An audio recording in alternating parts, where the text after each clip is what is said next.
तो अच्छा नंबर है, 21 लोग हैं, 21, वेरी ऑस्पिशियस नंबर।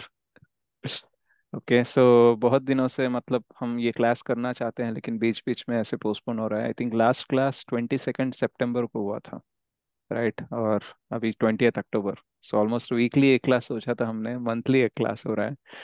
तो सम हाउ हो रहा है, ये इससे हमें खुश होना चाहिए।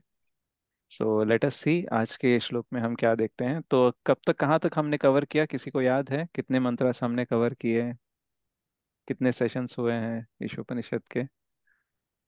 Can anyone tell?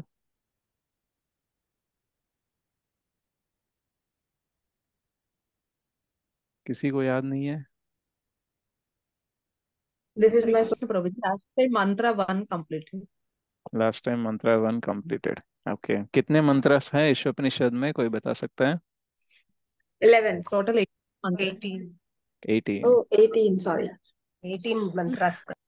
ओके, और उसके साथ एक एक्स्ट्रा मंत्र भी रहता है, वो क्या है? Invocation mantra. Invocation, Invoke. ईश स्तुति, राइट? सो ईश स्तुति और 18 मंत्र होते हैं हमारे ईशोपनिषद में, और ये सबसे छोटा उपनिषद है और सबसे इम्पोर्टेंट भी है हमारे लिए, भक्ति के लिए। तो जैसे कि हमने पहले बोला था कि ये Ishopanishad as a book Srila Prabhupada ji ने नहीं लिखा था, बट एक एक मंत्र का अलग अलग उन्होंने आर्टिकल लिखा था बैक टू गॉडहेड मैगजीन के लिए, भगवत दर्शन जो मैगजीन है उसके लिए लिखा था। और बाद में उनके शिष्यों ने इसे संग्रहित करके एक एज अ बुक बनाया। ठीक है। तो ईशोपनिषद में हमने शुरुआत की ईश स्तुति के साथ, फिर हमने मंत्र 1 देखा, तो आज हम मंत्र 2 देखेंगे। तो जनरली देखा जाए तो इसका जो फ्लो होता है, 18 जो मंत्र है और ईश स्तुति है, तो इसका कैसे है कि पहला इन्वोकेशन यानी ईश स्तुति से लेके पहले 3 मंत्र ये हमें बताते हैं कि कैसे ईश्वर के साथ हमें समन्वय में जीना चाहिए, how to live in harmony with Ishwar. और 4 से लेके 8 तक हमें बताते हैं कि कैसे ईश्वर को आध्यात्मिक दृष्टिकोण से, आध्यात्मिक दृष्टि से हमें समझने का प्रयास करना चाहिए। और फिर 9 से 11 सही विद्या क्या है और गलत विद्या क्या है, right? What is the right knowledge and what is the wrong knowledge. और फिर 12 से 14 क्या सही उपासना है और क्या गलत उपासना है, what is the right way of worshipping Ishwara and what is the wrong way of worshipping Ishwara. और बाद में 15 से 18 हम देखते हैं कि प्रार्थनाएं करते हैं ईश्वर को, राइट? तो आज जो है मंत्र 2, हमने मंत्र 1 में क्या देखा कि ईशावास्यम यानी सब कुछ भगवान का ही है, और हमें क्या करना चाहिए, हमारा जितना कोटा है बस उतना ही हमें यूज करना चाहिए, और ज्यादा यूज करने का प्रयास नहीं करना चाहिए। ओके। अभी आज जो सेकंड मंत्र है इसमें हम सीखेंगे कि जब ईश्वर के साथ समन्वय में हम जीते हैं तो उसका हरे कृष्ण बेनिफिट। प्रभु जी, दंडवत प्रणाम. బృందావన్ दंडोत। నుంచి గోకుల్ ధామ్ వచ్చాం, నందగాం వచ్చాం. ప్రభుజీ ఒకసారి చూపిస్తానని వీడియో కాల్ చేశాను. ఓకే, సరే చూపించండి. నందగాం ప్రభుజీ ఒక నిమిషం. హరి బోల్. నందగాం లోపలంతా ఏం చేశారంటే ఆ లోపల ఎంట్రీ లేదు, మామూలుగా చూసి దర్శనం చేసి వచ్చేసాం. ఓకే, జాగ్రత్త. Haribo. ఇదంతా నందగాం మొత్తం పైన 84 కోర్స్ అంటున్నాను కదా ప్రభుజీ. యా. ఇక్కడ నుంచి బ్రజభూమి మొత్తం కనిపిస్తది మీకు. ఇది పరిక్రమ వేరే వేరే గుళ్ళు కాడ వెళ్ళాము. ఓకే. ఇందాకడ తులసి మహారాణి బృందాదేవి గుడి కాడ వెళ్ళేసి వచ్చాం. ఇది ఓకే, మామూలుగా టెంపుల్ ఇది. Fine. Thank you Mataji for the darshanam. Darshan of Hare Krishna. Nandigram. Thank you so much Prabhuji. Thank you.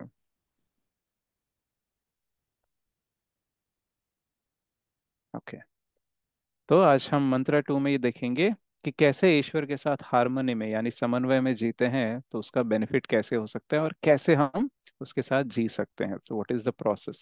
तो हम क्या करेंगे, श्लोक पढ़ेंगे, मंत्र पढ़ेंगे, और उसके बाद में उसका अनुवाद और तात्पर्य पढ़ेंगे, और उसके बाद में उसके बारे में चर्चा करेंगे।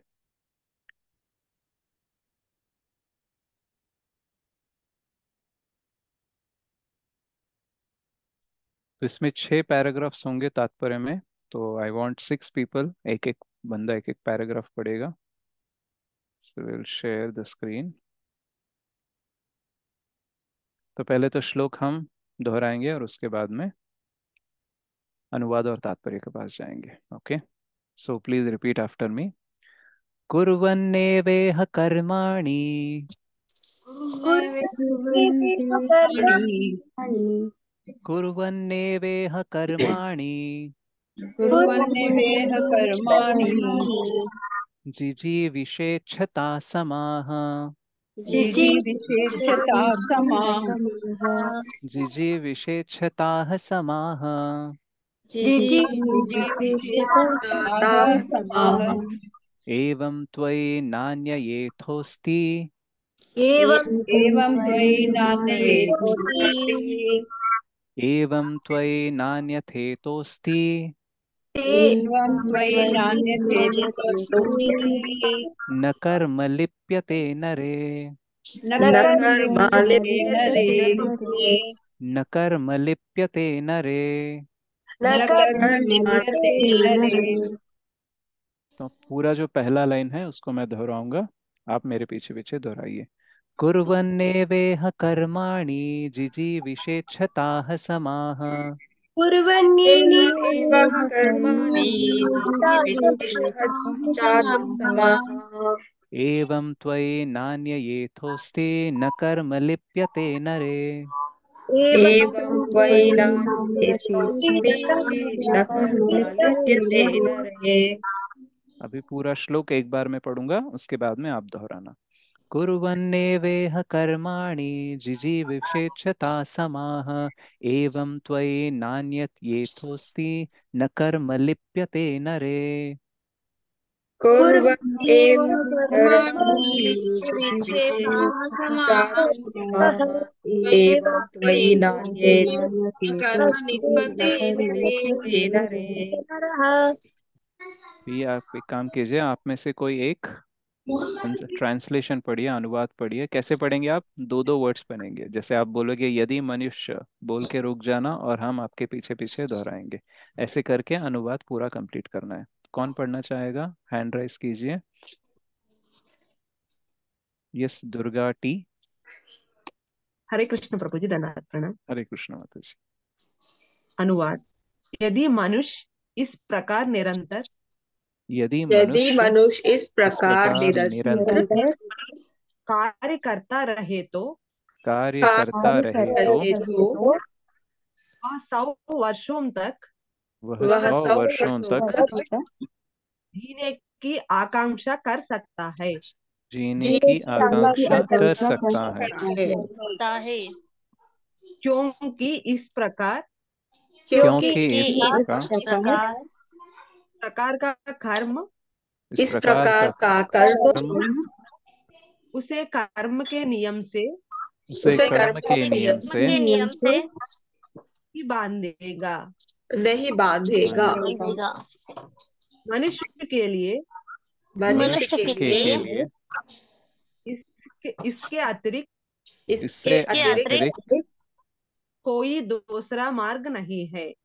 कोई दूसरा मार्ग नहीं है। हरे कृष्ण। तो यस, अभी आप 6 लोग हैंड राइज कीजिए ताकि वन बाय वन, एक के बाद एक, आप पैराग्राफ पढ़ सको। या Seema Thakur Mata ji, you can start with first paragraph. उसके बाद में एन सविता माता जी। उसके बाद में देखेंगे कौन हैंड राइज करता है उसके। तो आप कंटिन्यूअसली पढ़िए, हम सिर्फ सुनेंगे। ओके। यस प्रभु, हरे कृष्ण। तात्पर्य। कोई भी मरना नहीं चाहता। प्रत्येक व्यक्ति जब तक खींच सकता है तब तक जीना चाहता है।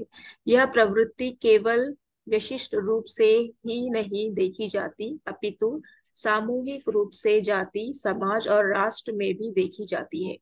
समस्त जीवों में विकट जीवन संघर्ष चल रहा होता है और वेदों का कहना है कि यह बिल्कुल स्वाभाविक है। जीवात्मा स्वभावतः शाश्वत है, लेकिन भौतिक जगत में अपने बंधन के कारण उसे बारंबार अपना शरीर बदलना पड़ता है। यह प्रक्रिया आत्मा का देहांतरण अथवा कर्म बंधन कहलाती है। जीव को अपनी आजीविका के लिए कार्य करना पड़ता है, क्योंकि यह प्रकृति का नियम है, और यदि वह अपने नियत कर्तव्य के अनुसार कार्य नहीं करता तो वह प्रकृति के नियम का उल्लंघन करता है और अपने आप को अनेक योनियों के में जन्म मृत्यु के चक्र में अधिकाधिक बांधता जाता है। शुड आई कंटिन्यू प्रभु? नहीं, second para is someone else. Okay sure, okay, Hare Krishna. Yes, Gayatri के माता जी, आप पढ़िए दूसरा पैरा।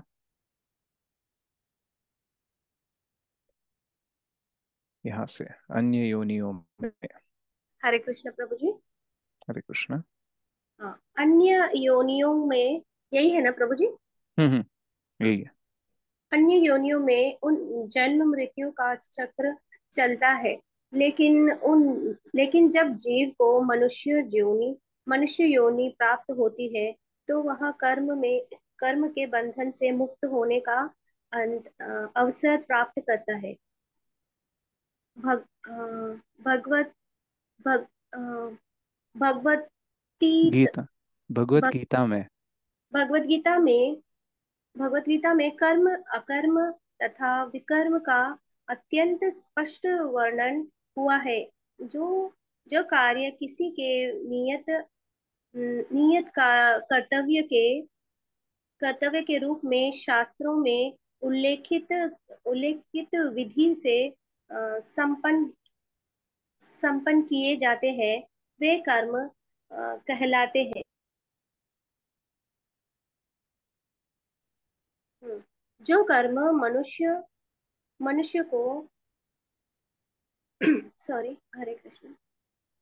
जो कर्म मनुष्य को जन्म मृत्यु के चक्र से मुक्त करते हैं, वे अकर्म कहलाते हैं। किंतु जो कार्य अपनी स्वतंत्रता का दुरुपयोग करके संपन्न किए जाते हैं और जिससे आश्रम अधम, अधम। अधम योनियों में जाना पड़ता है। वे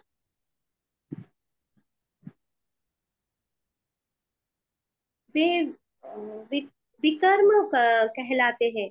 इन तीन प्रकार के कर्मों में से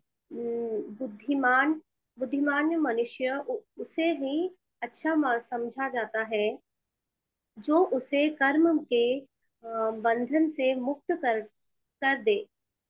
सामान्य लोग मान्यता प्राप्त करने के उद्देश्य से तथा इस संसार में या स्वर्ग में उच्चतर जीवन स्तर प्राप्त करने के उद्देश्य से अच्छा कार्य करते हैं। लेकिन अधिक बुद्धिमान लोग कर्म के फल से सर्वथा मुक्त होना चाहते हैं। बुद्धिमान पुरुष वह अभी अभिभांति जानते हैं कि भली भांति जानते हैं। अभिभांति जानते हैं कि अच्छे से या बुरे कर्म समान रूप मनुष्य के भौतिक कष्टों से बंधने वाले हैं। अतएव वे ऐसा कार्य खोजते हैं जो उन्हें अच्छा या बुरा अच्छा या बुरे दिनों की बुरे दोनों की प्रकार के कार्य के फलों से मुक्त कर दे। श्री ईशोपनिषद के पुस्तों में इसी मुक्ति प्रदान करने वाले कार्य का वर्ण हुआ है। श्री या ईशोपनिषद। ठीक है, यहाँ तक ठीक है। यस, पुण्य पुष्करणी देवीदासी माता जी। हरे कृष्ण प्रभु जी। या please read from here, Shri Ishopanishad.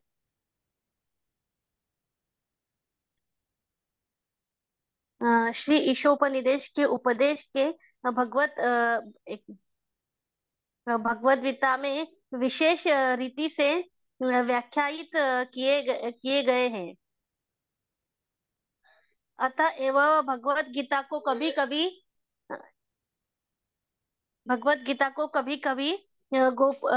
Gitopanishad या सभी उपनिषदों को का नवनीत कहा जाता है। भगवत गीता में 3.9 भगवत गीता कहती है कि मनुष्य को तब तक निष्कर्मणीय या अकर्मणीय अवस्था प्राप्त नहीं होती जब तक वह वैदिक साहित्य में वर्णित नियत कर्तव्य स्वधर्म का आचरण नहीं करता है। वे मनुष्यों की कार्य शक्ति को इस प्रकार की नियमित कर सकते हैं कि वह धीरे धीरे भगवान की सत्ता का अनुभव करने लगता है। जब वह भगवान वासुदेव अथवा कृष्ण की सत्ता का अनुभव कर लेता है तो यह समझ जाना चाहिए कि उसे सकारात्मक ज्ञान की अवस्था प्राप्त कर ली है। इस शुद्ध अवस्था में प्रकृति के गुण सतो रजो तथा तमो गुण कार्य नहीं कर पाते हैं और उनमें निष्कर्म के आधार पर कर्म करने की क्षमता आ जाती है। ऐसा कर्म मनुष्य को जन्म तथा मृत्यु के चक्र से नहीं बांधता है। वास्तव में किसी को भी भगवान आप की पंपा पॉल माता जी ऋणी, एक एक पैराग्राफ एक एक। ओके, यस पंपा पॉल हरे माता जी कृष्णा। आप हरे पढ़िए। कृष्णा प्रभु जी। हरे कृष्णा। वास्तव में किसी को भी भगवान की भक्ति से अधिक कुछ नहीं करना होता, परंतु जीवन के नम्र स्तर पर कोई भी व्यक्ति भक्ति के कार्यलाभ तुरंत नहीं अपना सकता, ना ही वह सकाम कर्म को पूरी तरह रोक सकता है। बुद्धिजीव इंद्रिय तृप्ति के लिए, अपने स्वार्थ के लिए, चाहे वह तत्कालिक हो या व्यापक कर्म करने का आदी होता है। सामान्य व्यक्ति अपने निजी इंद्रिय के लिए कार्य करता है और जब इंद्रिय भोग का यह सिद्धांत समाज, राष्ट्र या मानवता तक विस्तारित हो जाता है तो यह अनेक आकर्षक नाम धारण कर लेता है तथा परोपकार, समाजवाद, साम्यवाद, राष्ट्रवाद, मानवतावाद इत्यादि ये वाद निश्चय ही कर्म बंधन के अत्यंत आकर्षक रूप है। लेकिन ईशोपनिषद की वैदिक शिक्षा है कि यदि कोई सचमुच इनमें किसी वाद के लिए जीवित रहना चाहते हैं तो उसे चाहिए कि वह उन्हें इश केंद्रित कर दे।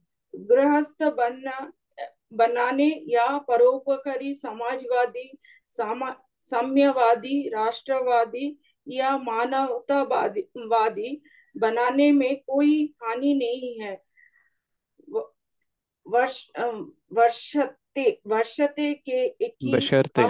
वर्षते कि वह अपने कार्य को ईशावास्य या भगवत केंद्रित भावना से संपन्न करे।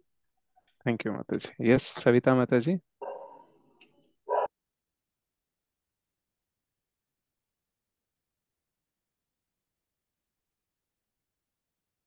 इन सविता माता जी आप पढ़िए भगवद गीता 2.40। एस प्रभु जी। हरे कृष्ण।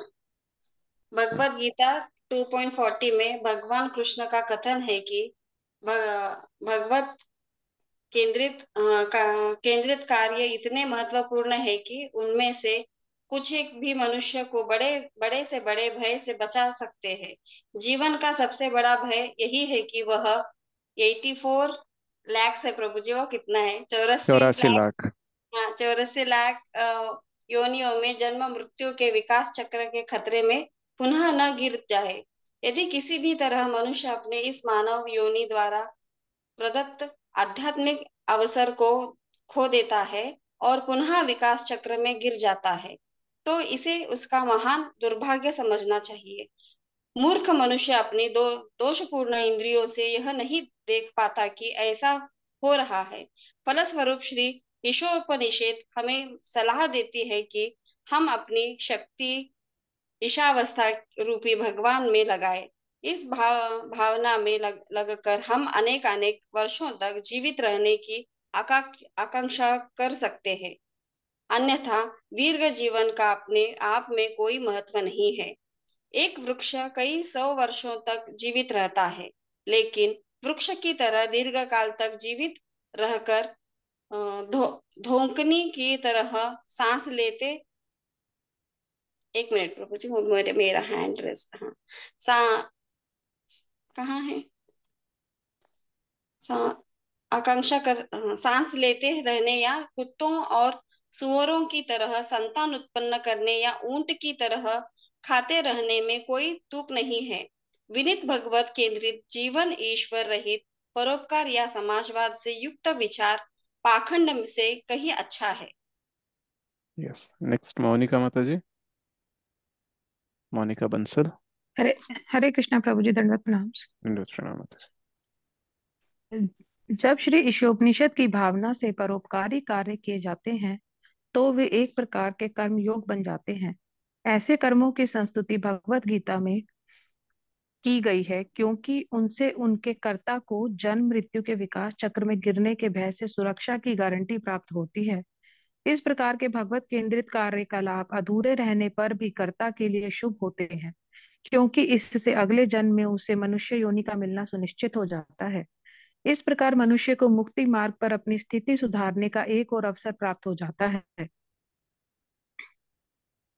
या नेक्स्ट वाला भी पढ़ दीजिए। मनुष्य ईश केंद्रित कार्य किस प्रकार कर सकता है, इसका विवरण शील रूप गोस्वामी कृत भक्ति रसामृत सिंधु विस्तृत रूप में से दिया गया है। यह ग्रंथ हमने अंग्रेजी भाषा में नेक्टर ऑफ डिवोशन से प्रकाशित किया है। श्री ईशोपनिषद की भावना के अनुसार कार्य करने के इच्छुक सबों को हम इस अमूल्य ग्रंथ का लाभ उठाने का परामर्श देते हैं। हरि बोल। Thank you so much Mata जी। चलो, इस क्लास के माध्यम से एटलीस्ट आप ईशोपनिषद बुक तो पढ़ रहे हो। मतलब ये 18, 19, 20 जितने भी क्लासेस होंगे उसके बाद में आप कह सकते हो कि चलो ईशोपनिषद बुक तो पढ़ी है मैंने। हो रहा है ना बुक रीडिंग? हरि बोल। एस प्रभु यस जी, प्रभु हरि जी, बोल प्रभु प्रभु जी। जी। या तो जब ये पढ़ते रहते हैं ना तो आपको बहुत ध्यान से सुनना चाहिए, क्योंकि जब हम अभी क्लास में चर्चा करते रहेंगे ना तो इस परपोर्ट के हिसाब से, मतलब तात्पर्य के हिसाब से ही हम पढ़ने लगेंगे। तो यहाँ पे हुक्म करोति वाचालम पंगुम लंघयते गिरिम यत्कृपात्महं वंदे श्री गुरुम दीनतारणं परमानंद माधवम श्री चैतन्य ईश्वरम। तो अनुवाद में क्या कह रहे हैं? यदि मनुष्य इस प्रकार निरंतर कार्य करता रहे, तो इस प्रकार मतलब क्या कि जैसे हम ईशावास्य के हिसाब से, मतलब हमारा जो कोटा है, हमारा जो हिस्सा है, राइट, बस वही ले और दूसरों के ऊपर या फिर भगवान की दूसरी जो प्रॉपर्टी है उसके ऊपर हम हक ना जमाए और ऐसे अच्छे से हम समन्वय में जीने लगेंगे, तो वह 100 वर्षों तक जीने की आकांक्षा कर सकता है। राइट। तो वैसे तो ऑन एन एवरेज हमारा जीवन कितना होता है कलयुग में? कितना होता है on an average life span? 60 to 100 70। years right. तो on an average 60-70। On an average 60-70। तो क्या होता है, अगर आप जनरली भी देखो तो जब हम हेल्दी लाइफस्टाइल मेंटेन करते हैं तो हम लंबा जी सकते हैं। जब हम अच्छे लाइफस्टाइल को मेंटेन नहीं कर रहे हैं, कुछ भी खा रहे हैं, कहीं पे भी सो रहे हैं, कोई टाइम नहीं है खाने का या सोने का, कोई कार्य अच्छे से नहीं कर रहे हैं, कोई प्रोडक्टिव नहीं है, राइट, तो क्या हो जाएगा? हमारा लाइफ स्पैन धीरे धीरे से कम हो जाएगा। ओके। तो कोई विवाद कर सकता है कि सबका कर्म के हिसाब से लाइफ स्पैन फिक्स होता है ना, तो कम ज्यादा कैसे हो जाते हैं? तो एक्चुअली हमारा लाइफ स्पैन जो है ना, वो नंबर ऑफ ईयर्स पे नहीं होता है, नंबर ऑफ ब्रेथ्स पे होता है। यानी कितने श्वास और निश्वास लेते हैं उससे हमारा हिसाब रहता है। तो जब हम गलत काम करते रहेंगे या फिर सही टाइम पे खाना नहीं खाएंगे, सही खाना नहीं खाएंगे, सही टाइम पे नहीं सोएंगे, जो अच्छे कार्य वो नहीं करेंगे, तो क्या हो जाएगा? हमारी जो ब्रेथ की क्वांटिटी है ना वो हम ज्यादा हो जाएगा।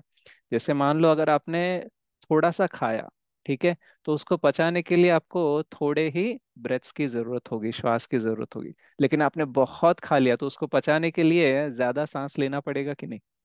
Yes, no? यस हाँ, प्रभु जी। यस प्रभु राइट। तो वैसे ही कुछ कार्य हैं जो सत्व गुण में हम कार्य करते हैं, उसके लिए कम श्वासों की जरूरत होती है, और जो तमो और रजोगुण में करते हैं ना, उसके लिए ज्यादा सांसें लेने पड़ती हैं। फॉर एग्जाम्पल, मान लो आप एक जगह पे बैठकर आपको जप करने के लिए जितना एनर्जी या फिर श्वास लगते हैं, वो कहीं और जाकर कोई सिनेमा देखने के लिए या फिर कोई और काम करने के लिए ज्यादा लगते हैं कि नहीं लगते हैं? लगते हैं प्रभु जी, बाहर जाना फिर लगते वहां तो पे है। जाना। या राइट। तो it is not only about time but it is about breath.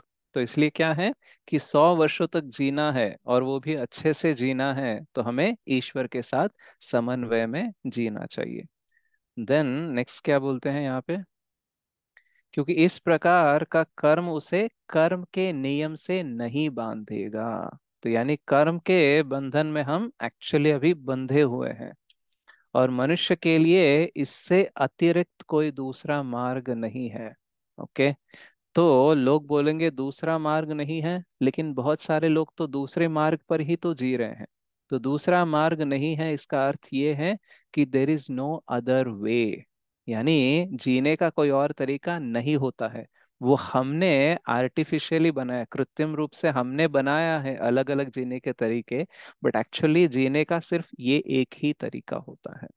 जैसे कभी कभी जब हम आध्यात्मिक चीजों के बारे में बात करते हैं, तो कुछ लोग बोलते हैं कि क्या आध्यात्मिक जीवन सप्लीमेंटरी है या फिर कॉम्प्लीमेंटरी है?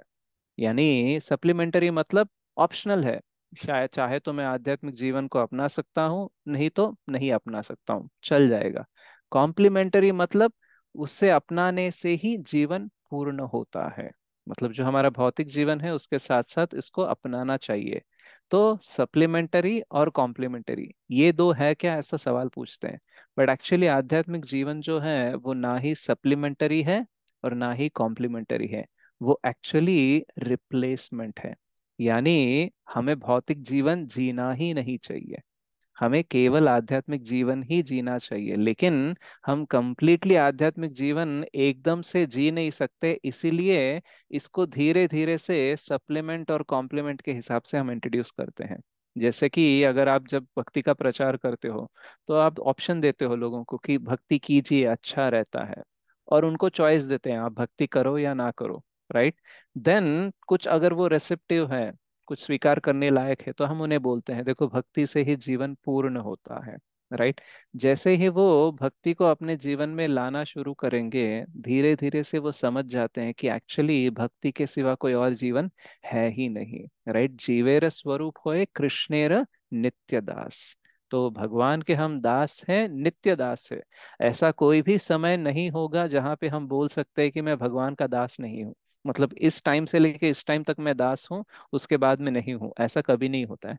हम भूल जाते हैं, लेकिन हमारा जो कॉन्स्टिट्यूशनल पोजीशन है, हमारा जो नेचुरल पोजीशन है, वो कृष्ण दास का ही है। राइट। तो ये हमें समझना चाहिए। तो कोई और अतिरिक्त है ही नहीं, मतलब कोई और, देर इज नो अदर वे।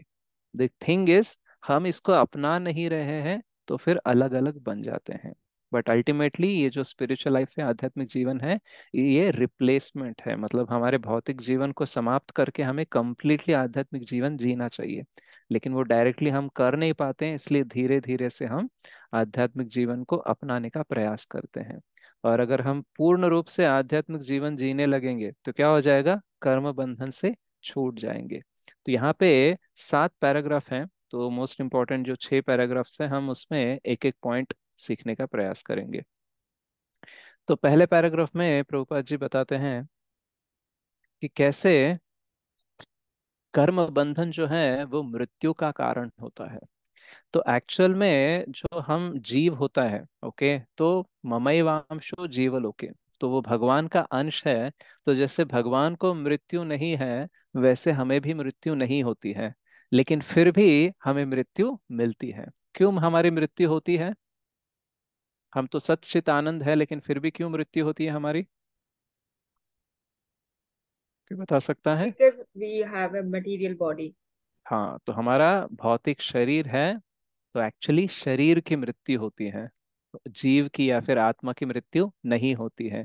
लेकिन आत्मा समझता है कि उसकी मृत्यु हो रही है। राइट। तो ये कैसे समझ सकते हैं? जैसे क्या होता है कि आप अगर कभी मूवी देखने जाते हो, तो मूवी जब देखने जाते हो तो दो चीजें होती हैं। आप जैसे ही हॉल में एंटर करते हो, आपके जो चारों ओर है वो लाइट बंद हो जाती है, और आपके सामने जो स्क्रीन है उसके ऊपर लाइट गिरती है। राइट। तो यानी आप जिस जीवन में हो, आपका जो रियलिटी चल रहा है आपके चारों ओर, उसको बंद किया जाता है, और जो रियलिटी नहीं है, जो सत्य नहीं है, उसको आपको दिखाया जाता है। तो जैसे मान लो मूवी चल रही है और हीरो बहुत ही अच्छे काम कर रहा है, बहुत ही अच्छा बॉडी बिल्डर है, बहुत ही हैंडसम है, बहुत अच्छे कार्य कर रहा है, बहुत ही आकर्षणीय कार्य कर रहा है, तो क्या हो जाता है, आप उस मूवी में घुस जाते हो, मूवी में एब्जॉर्ब हो जाते हो, और आप हीरो को पसंद करने लगते हो। लेकिन आगे जाके धीरे धीरे से क्या हो जाता है, वो विलन से भिड़ने लगता है, और मान लो एक ऐसा सीन आ जाता है जहाँ पे विलन ने एक बड़ा सा रॉड लेकर हीरो के सर को मारा और वो मर गया। राइट। तो आपको दुख होता है कि नहीं होता है?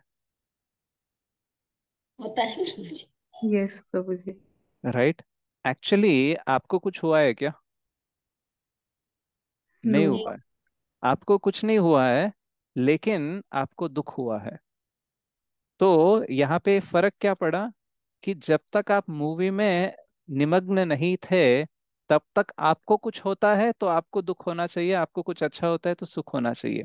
लेकिन जब आपने मूवी देखना शुरू किया, वो आप नहीं हो वहां पे, आपको कुछ नहीं हो रहा है, फिर भी देखने के बाद आपको वो सच लगने लगा, और उसकी वजह से आपको दुख होने लगा है।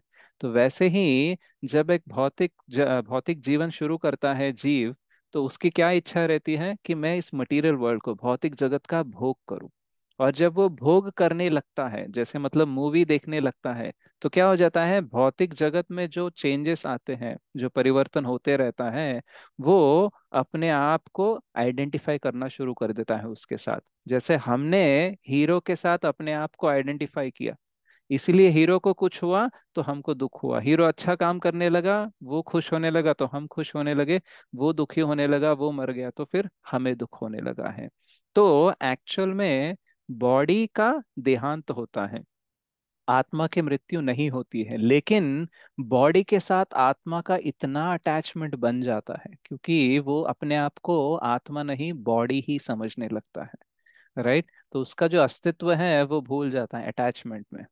Isn't it? जैसे हम भूल जाते हैं मूवी देखते देखते कि एक्चुअली ये तो मूवी है, तो इसमें कोई हंसे रोए, कोई जिए कोई मरे, उससे कुछ फर्क ही नहीं पड़ता हमारे जीवन में। लेकिन फिर भी हम हंसने लगते हैं, रोने लगते हैं। तो हमने क्या किया, हमने मूवी के साथ बहुत अटैच हो गए, इसलिए मूवी में जो चेंजेस होने लगे, हमें लगने लगा हमें भी वो चेंजेस होने लगे। So we started identifying our self with those changes. So similarly जब हम भौतिक जीवन जीने लगते हैं, शारीरिक देह भावना के साथ जीने लगते हैं, तो शरीर को कुछ हो जाता है तो हमें लगता है हमें ही कुछ हो गया।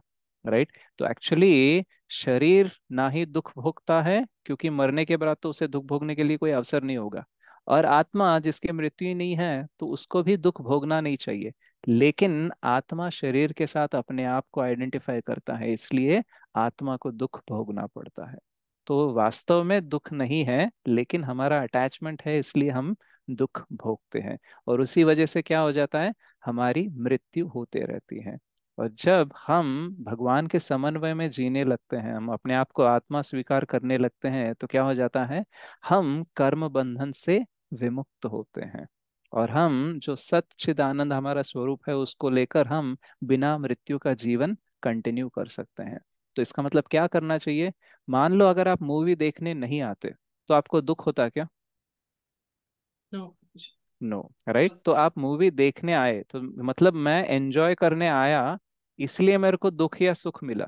अगर मैं बोल देता मेरे को एंजॉय करना ही नहीं है, तो ना ही सुख होता और ना ही दुख होता। तो हम भौतिक जगत में आकर इस भौतिक जगत का भोग जितना टाइम करना चाहेंगे, राइट, उस टाइम तक हम दुखी रहेंगे और उसके साथ बंध जाएंगे। और इसलिए हमें मृत्यु को देखना पड़ता है। तो जब हम बोलेंगे कि भौतिक जगत में मैं आ गया, ठीक है, लेकिन मुझे भौतिक जीवन नहीं जीना है, ऐसा हम अगर निर्णय लेने लगते हैं, भगवान के समन्वय में जीने लगते हैं, तो हमें मृत्यु को देखने की आवश्यकता नहीं होगी, और मृत्यु आएगी तो भी उसका दुख नहीं होगा। ओके। तो कर्म बंधन से कैसे हम मुक्त हो सकते हैं? जब हम भगवान के साथ समन्वय में जी सकते हैं, मतलब भौतिक जीवन को छोड़कर आध्यात्मिक जीवन को जब हम जीने लगते हैं, तब क्या होता है, हम इस कर्म बंधन से छूटने लगते हैं। अच्छा, तो कर्म बंधन से छूटना है और उसकी वजह से हमें डेथ यानी मृत्यु को देखना नहीं पड़ेगा, उसका दुख भोगना नहीं पड़ेगा। तो ये फिर कैसे हो सकता है, मतलब व्हाट इज द प्रोसेस? तो इसलिए सेकंड पैराग्राफ में प्रभुपाद जी क्या बोलते हैं, human life offers liberation through akarma, यानी मानव जीवन जो है, मनुष्य जीवन जो है, वो हमें एक अवसर देता है कि अकर्म करे और हम इस भौतिक जगत से मुक्त हो जाए। तो हमारे जो वेद हैं उसमें तीन प्रकार की चीजें हमें बताते हैं, कर्म, विकर्म, अकर्म। तो ये कौन से वाले चैप्टर में हम देखते हैं भगवत गीता के, किसी को याद है? Third and fourth. या थर्ड, फोर्थ, फिफ्थ, राइट। तो वहां पे हम थोड़ा थोड़ा इसको देखते हैं। तो कर्म जो होता है वो एक वर्ड है जो बहुत लोग यूज करते हैं। तो संस्कृत में जो शब्द होते हैं ना, उसको मल्टी वैलेंट वर्ड्स बोलते हैं, मतलब एक शब्द का अलग अलग अर्थ भी हो सकता है। जैसे कर्म मतलब एक्शन भी हो सकता है, यानी जो कार्य हम कर रहे हैं उसको भी कर्म बोलते हैं। लेकिन मान लो अगर किसी का बुरा टाइम चल रहा है तो वो क्या बोलता है, अरे मेरा तो कर्म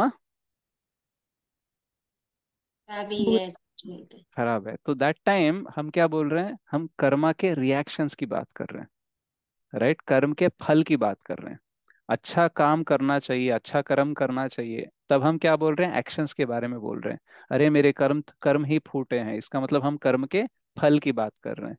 और कर्मा का एक और अर्थ होता है जो कर्म सिद्धांत है, यानी the system of cause and effect, right, action and reaction, तो उसको भी कर्म बोलते हैं।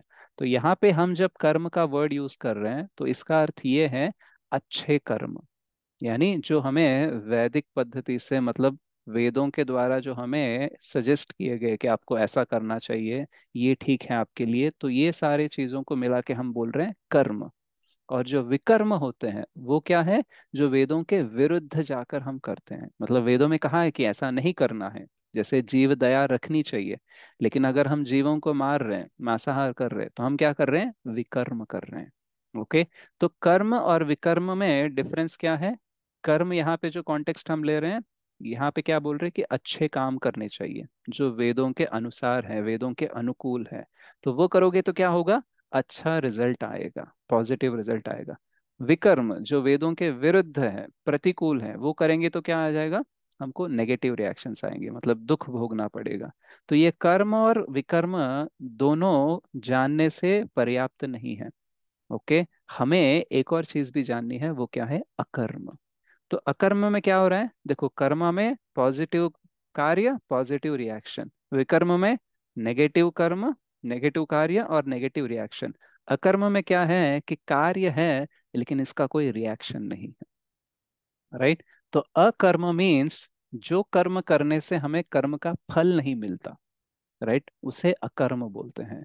तो जो हम भक्ति करते हैं, यानी भगवान का प्रतिनिधि बनकर, भगवान के दूत बनकर, भगवान के दास बनकर जो हम जीवन जीते हैं, उस जीवन में जो कार्य हम करते हैं उसे अकर्म बोलते हैं, राइट। तो जैसे कि अगर कोई योद्धा है, वो युद्ध कर रहा है, मान लो कोई सोल्जर है आर्मी का, उसने शत्रु देश के किसी सोल्जर को मारा, राइट, एक नहीं बहुत सारे लोगों को मारा, तो उसे क्या सजा मिलती है या फिर मेडल मिलता है?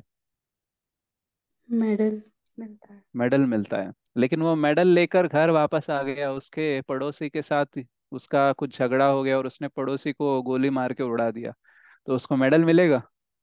नो प्रभु जी। नहीं प्रभु जी। नहीं। क्यों? क्योंकि जब वो युद्ध में शत्रु सेना में किसी को मार रहा था तो वो किसका प्रतिनिधि बनकर काम कर रहा था, गवर्नमेंट का, यानी उसके देश का वो प्रतिनिधि बनकर वो काम कर रहा था। लेकिन यहाँ पे जब वो पड़ोसी के साथ लड़ाई कर रहा था, वो अपना ही प्रतिनिधि बन रहा था, मतलब वो अपने लिए लड़ रहा था। तो जब हम भगवान के लिए कोई कार्य करते हैं तो उसका रिएक्शन नहीं आता है, लेकिन जब हम अपने लिए ही करने लगते हैं तो उसका रिएक्शन आता है। तो जैसे जैसे हम अकर्म करते जाएंगे हमारे जीवन में, हमारा रिएक्शन कम होते जाएगा। अच्छा, तो पॉजिटिव कर्म करना अच्छा है ना, तो पॉजिटिव भी क्यों नहीं करने के लिए बोल रहे हैं, क्यों अकर्म ही बोल रहे हैं? तो अच्छे कर्मों को सोने की बेड़ी बोलते हैं और बुरे कर्मों को लोहे की बेड़ी बोलते हैं। बट कॉमन क्या है? बेबी। दोनों बेड़ी है।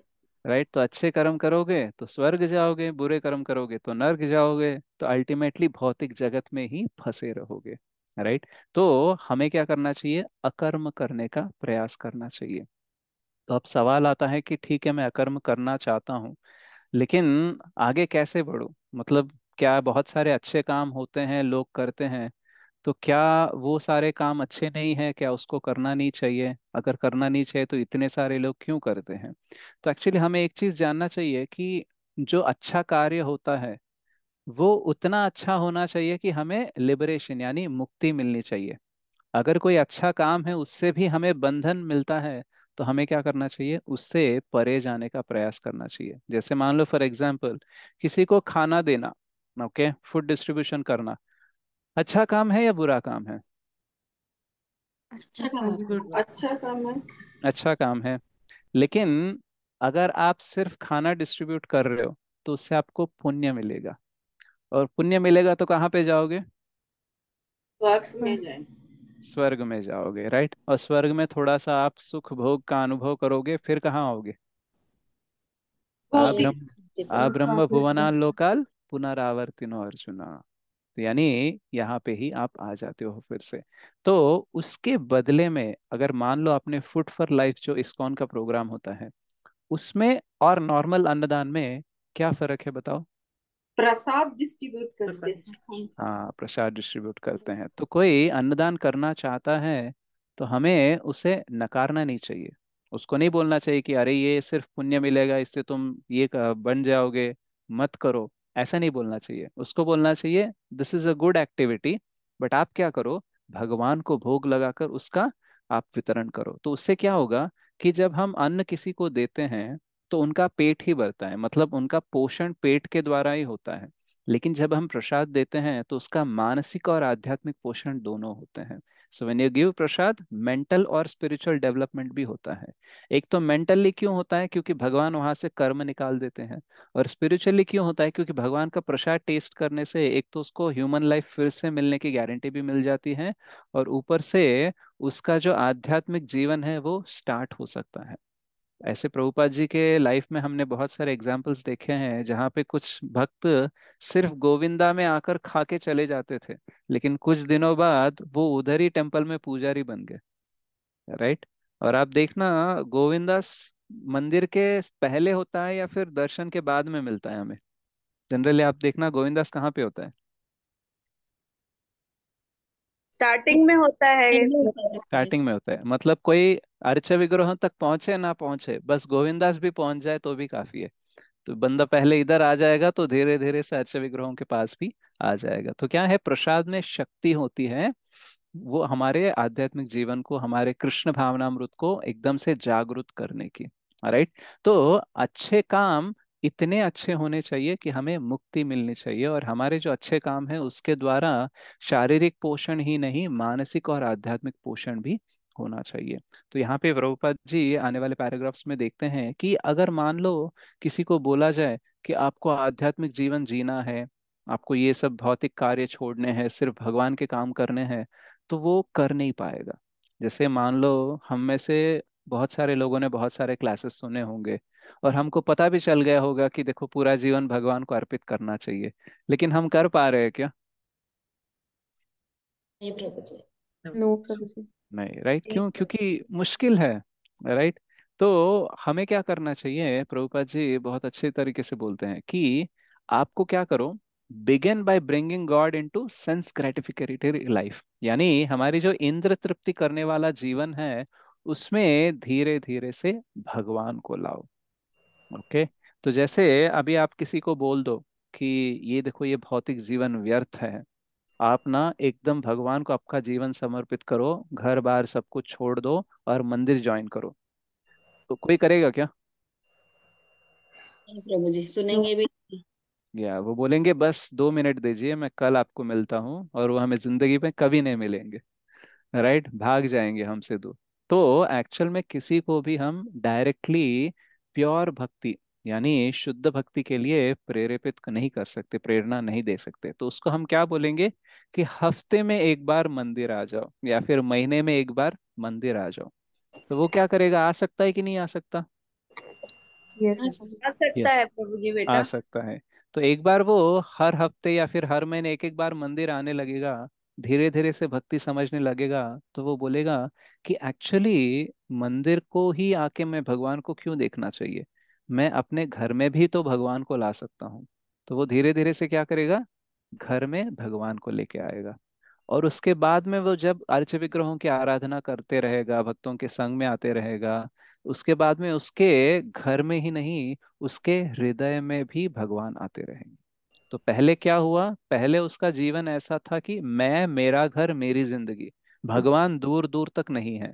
लेकिन जब हमने बोला कि एटलीस्ट भगवान को मंदिर में तो देखो, तो पहले उसने मंदिर में भगवान को देखना शुरू किया। उसके बाद में उसी भगवान को उसने घर में लाया, उसके बाद में उसके हृदय को लाया, हृदय में लाया, और उसका भक्तिमय जीवन हो गया। तो ये धीरे धीरे से भगवान ऐसे हमारे जीवन में एंटर कर सकते हैं। तो डायरेक्टली कोई भी अपने आप को मंदिर में जाके अर्च विग्रहों के सामने समर्पित नहीं कर सकता, लेकिन धीरे धीरे से दर्शन करके उन्हें घर लाकर, उनके हृदय में लाकर वो पूरा जीवन भक्तिमय कर सकता है। तो प्रभुपाद जी ये बहुत अच्छे से करते थे। जैसे आपको पता है कि हम, आपको भी पता है, हम भी पढ़ रहे हैं कि हम शरीर नहीं है, आत्मा है कि नहीं?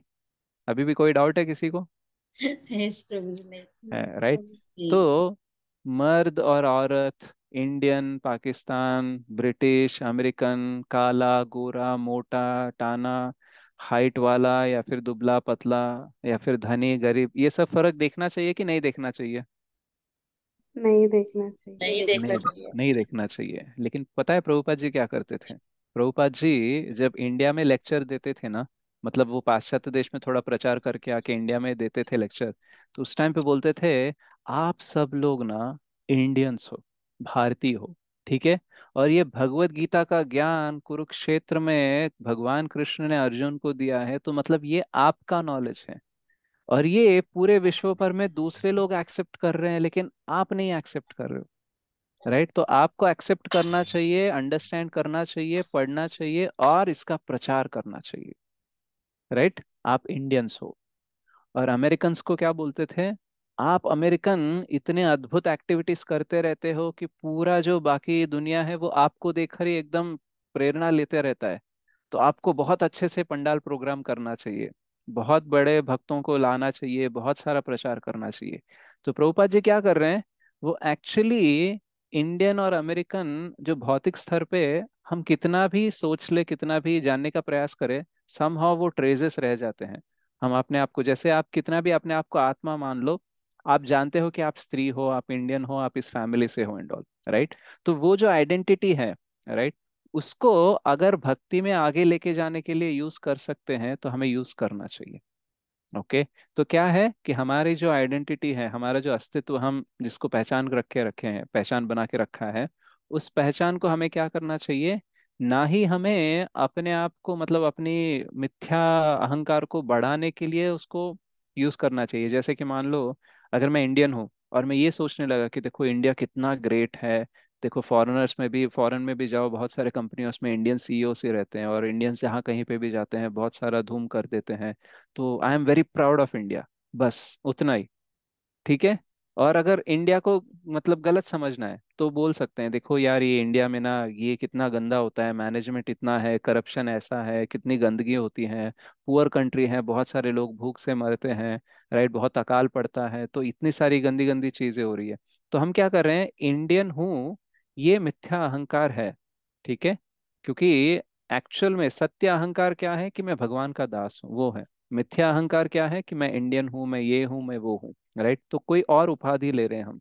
तो जब भी हम कोई उपाधि ले रहे हैं, उसे ना ही हमें एक एक्सट्रीम पे, यानी खुद को बहुत ही ग्रेट समझकर बस वहीं पे रुक नहीं जाना है, और खुद को बहुत छोटा समझ के वहीं पे रुक नहीं जाना है।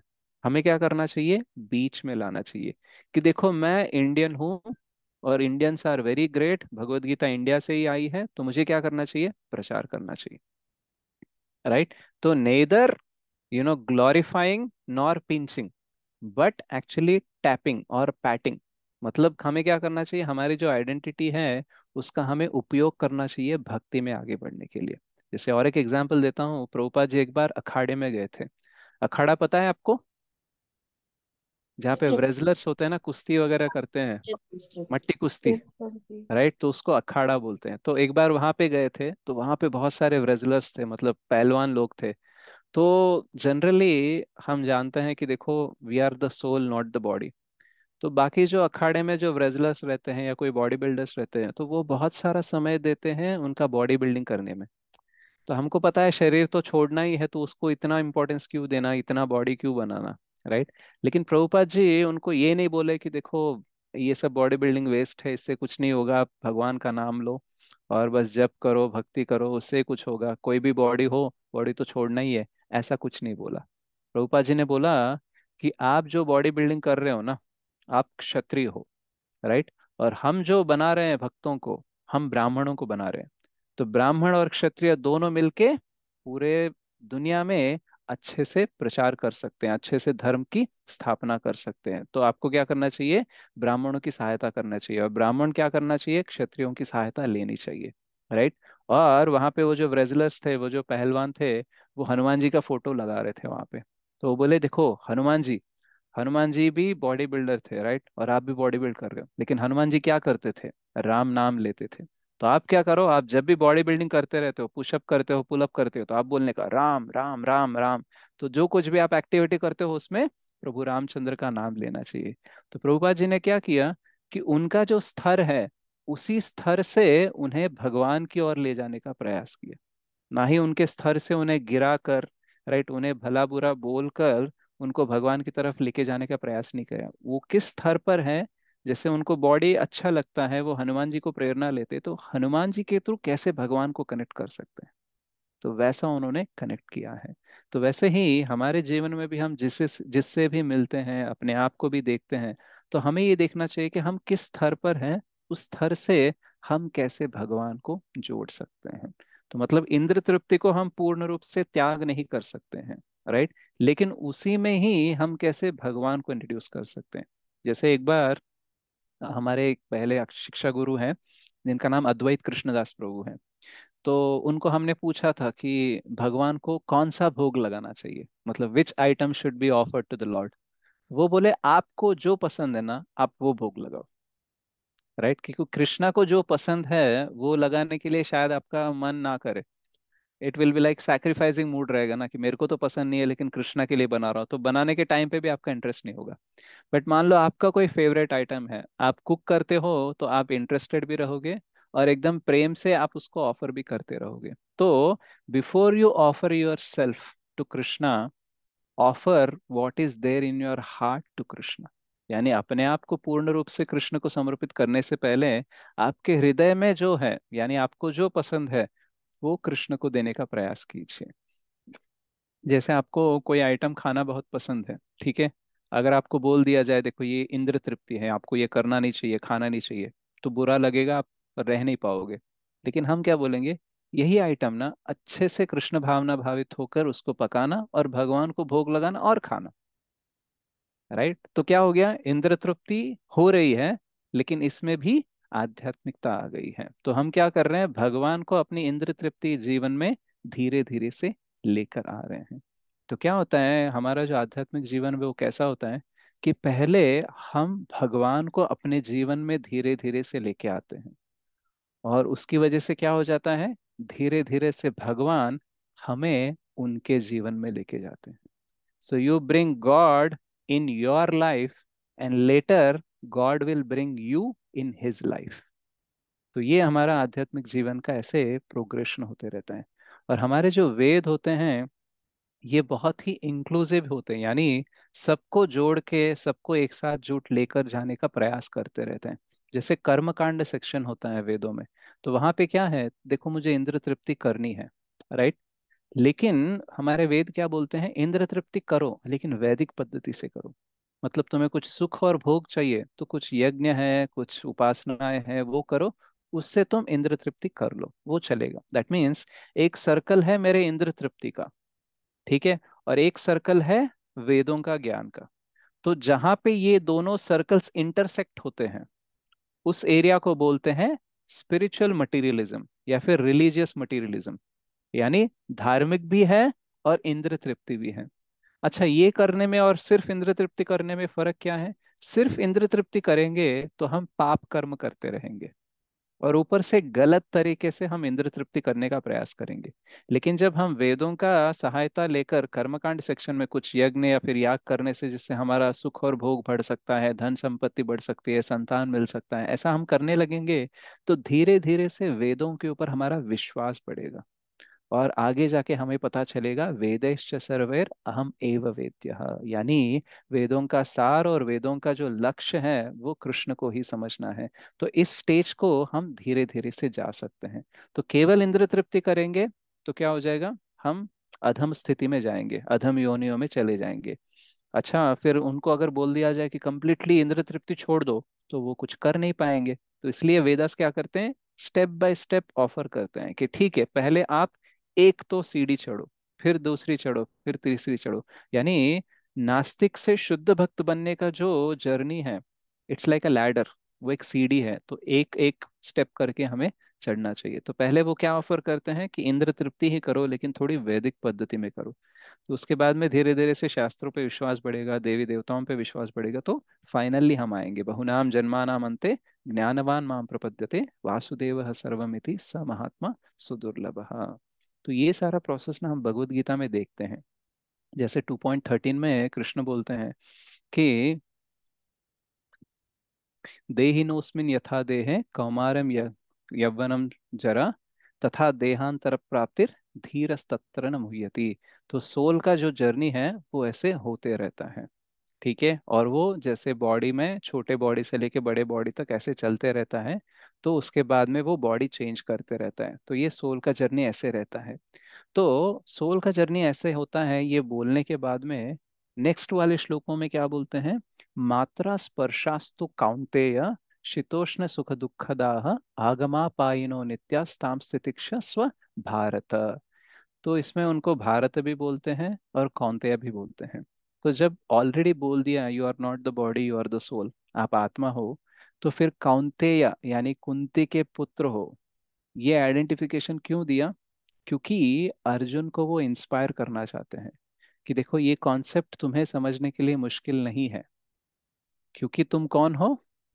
कुंती के पुत्र हो, राइट। सो जो हमारा आइडेंटिफिकेशन है वो हमें भक्ति में आगे लेके जाने के लिए हेल्प कर सकता है। ये कृष्ण स्वयं अर्जुन के साथ करके दिखा रहे हैं। Okay, so our identity is not the problem unless we are growing in spirituality. जैसे आप एक अच्छे सॉफ्टवेयर इंजीनियर हो, आप डॉक्टर हो, राइट, आप समाज में अच्छा आपका पोजीशन है, तो वो प्रॉब्लम नहीं है। प्रॉब्लम तब होता है जब उसको ही आप सब कुछ मान लेते हो, राइट। तो we have to try to use our identity to reveal our real identity. यानी हमारा जो अस्तित्व है उसको वास्तव में जानने के लिए हमारा जो टेम्पररी आइडेंटिटी है उसको हम यूज कर सकते हैं। जैसे साई पृथ्वी प्रभु, जिनका अभी दीक्षा के बाद उनका नाम सत्यराज चैतन्य दास हुआ है, तो वो डॉक्टर हैं, जनरल सर्जन है। तो जब उन्होंने शेल्टर लिया था परम पूज्य जयप्रकाश स्वामी महाराज के पास, तो उन्होंने पूछा था गुरु महाराज मुझे क्या करना चाहिए? तो उन्होंने बोला you are a doctor, from now on you should not only treat the body but you should also treat the soul. तो डॉक्टर हो, कोई काम नहीं है, बॉडी तो जाने ही वाला है, उसको ट्रीट मत करो, ऐसा नहीं बोला। उन्होंने क्या बोला कि जैसे तुम बॉडी को ट्रीट करते हो वैसे अभी आत्मा को भी ट्रीट करना चाहिए, दोनों को साथ में ट्रीट करना चाहिए। इसका मतलब है कोई पेशेंट आपके पास आता है तो उसको आप स्पिरिचुअल ज्ञान भी देने का प्रयास करना चाहिए। जैसे कोई बहुत ही दुखी होता है तो उसको बोल सकते हो देखो जो हमसे हो सकता है हम बॉडीली लेवल पे ट्राई करेंगे but you should also pray, क्योंकि सबसे बड़े हीलर तो कृष्ण है, राइट। हम तो थोड़ा सा प्रोसेस में फैसिलिटेट करते हैं लेकिन हील करने वाले तो कृष्ण ही है, राइट। आप नाम जप करो, थोड़ा सा स्ट्रेस कम होगा, राइट। जो हम प्रयास कर रहे हैं उसमें आप ज़्यादा टेंशन लोगे, स्ट्रेस लोगे, तो फिर वो आपका हीलिंग प्रोसेस स्लो हो जाएगा, राइट। तो we can actually give them some spirituality also, right. तो क्या है, हमारा जो भी स्थान है, हमारा जो भी अभी अस्तित्व हम अपने आप को मान रहे हैं, उसको हमें आध्यात्मिक जीवन में यूटिलाइज करने का प्रयास करना चाहिए।